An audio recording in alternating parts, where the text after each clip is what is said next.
45. Snickers. While I watch from my perch on the back of the couch, Julia passes by the sidewalk. George asks her to keep her dog walking route close to home in case the weather changes. She's wearing a shiny purple raincoat leading 3 dogs, a goofy mutt named Winston, a timid Dutch Dachshund named Oscar Mayer, and her, Snickers. An old nemesis of mine, Snickers is a fluffy white poodle with the luscious of grandeur, a big, snooty pain in the puffball. Oh, the pooch drives me crazy. Our mutual dislike goes back to my early days as a stray. Snickers was a fancy pampered, sleep on a pink satin pillow kind of gal. Her owner, Mac, ran the mall where I lived with Ivan and Ruby. That's where I first encountered Snickers. She teased me mercilessly, and beneath the fuzzy facade, I always suspected there was a little, I don't know, spark there. Anyways, after the mall closed down, Snickers, being Snickers, landed on her feet. Mac married an older widow lady with more money than sense, and she dotes on that delicious poodle. Mac, too, lazy to walk, Snickers herself, so he hired Julia to do it.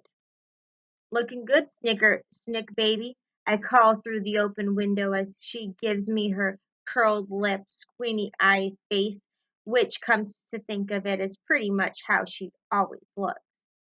As usual, Snickers is dressed to the max. She's wearing a pink poncho, a sparkly rain hat, and teensy pink boots. Those boots were made for mocking, I added, for good measure. It feels good giving her some grief, but before I can really relish the moment, another annoying acquaintance of mine appears. Nutwit. Nutwit, the gray squirrel, who lives in the live oak in our front lawn, jumps to a lower branch looking at me with barely concealed pity. I hate pity, especially the barely concealed kind. I don't know why you taunt her, he says. You're hardly in a position to talk, Bob. You are Snickers. Come over here to the window and say that. So you can what? Drool me to death?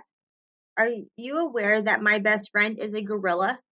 I asked. You would make a fantastic chowdown, dude. Nutwith reaches for a dangling acorn, yanks it free. I thought gorillas were vegetarians. Ivan eats termites, I said.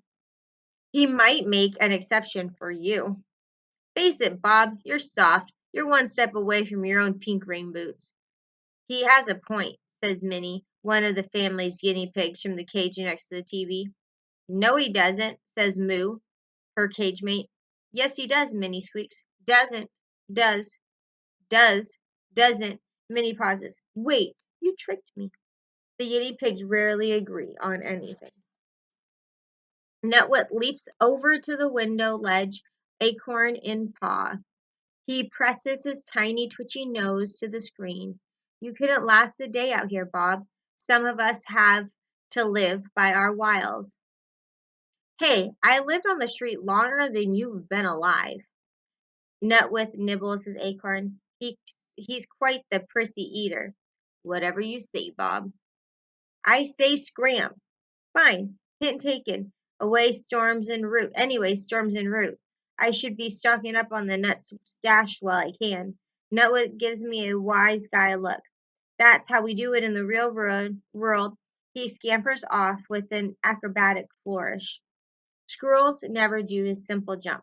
When a quadruple backflip cartwheel is an option. You're full of it, I say to nobody in particular. We're full of it, says Minnie. Yes, you're extremely full of it, says Moo. They popcorn in agreement. Guinea pigs hop up and down when they're happy. It's called popcorning, and it's totally ridiculous. You're happy, wag your tail like a real mammal. I am not soft, I mutter, nosing like my protruding belly. I leap with effort off the couch. Then I head to the bathroom for a good long drink from the water bowl of power. Spoiled. I know Nutwig had a point. I've become a creature of habit, spoiled after a stretch of being my own dog. For a long time, I was Bob the Beast, cunning and streetwise. As a stray, I lived off of leftovers at the mall, while Snickers dined on our fancy pants kibble. Man, how I loved the cotton candy stuck to the floor, the unexpected UFOs, the ends of ketchup covering hot dogs scattered under the bleachers like, I don't know, big toes or something. Ivan offered to share his gorilla food with me, and Stella and Ruby were always ready to pass along a carrot or an apple. But I refused. I needed to stay in shape, stay tough, stay true to my wild matter. Okay, so maybe every now and then I sneak a banana chunk from Ivan's breakfast. But then things changed. I became civilized, domesticated, a pet. There he is sleeping by the fire. Don't get me wrong, there are definitely some perks. Julia, who's an artist, painted my name on a food bowl. She gave me this wonderfully mushy blanket, the kind where you can bed boogie forever until it's squished to perfection and you can curl up just as you are. I love the blanket, but simply cannot sleep without Knot Tag, Ivan's raggedy old toy dog gorilla. Of course, just when I get my blanket and Knot Tag imprinted with the right amount of you to Bob, Julia's mom does the unthinkable, puts them in the washing machine and removes every last bit of me. There are other indignities I tolerate. The daily walk on a tug-of-war string after going stringless my whole life. The attempts to train me, like that'll ever happen. The kisses, the cuddling. Well, the cuddling's okay, I suppose. But the kisses, I just don't get it. If you want to kiss your dog, why don't you just give him a big old lick on the face and be done with it? Anyways, so what if I got it a little spoiled? A tad soft around the edges. There's a difference between being soft and being afraid, being a coward. Another confession. Too bad I know the truth. I'm both. Cricket bully. When Julia returns from walking her charges, I race over and give her a good old boy Bob style hello, lots of yipping and twirling, following by some attempts to jump into her arms. Humans love that stuff. Julia looks at me sternly and says, Robert, down. I leap some more because I am determined to convince her I'm untrainable. It's part of my charm. I'm bobbliness. Down, she says again. From her coat pocket, she pulls out her little metal clicker along with some treats. I hate that clicker. It's meant to help train me, but it's like a cricket bully. Here's the theory. I do something right, Julia clicks, gives me a treat. The clicks tell me when I'm behaving, and the treats reinforce it.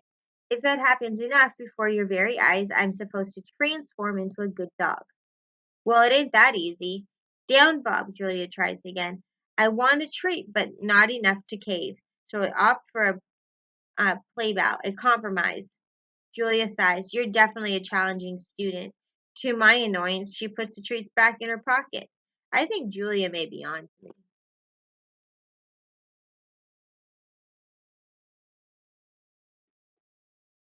Trust.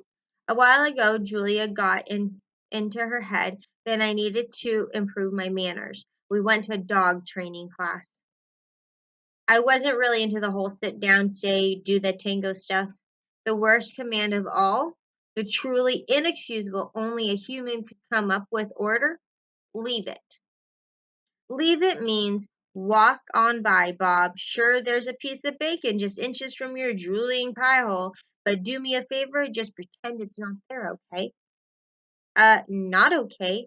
Where I come from, you never pass up a free meal. UFO drops on the carpet, it's mine, and I'll be chewing it down before you can say, "Where the heck is my meatball?"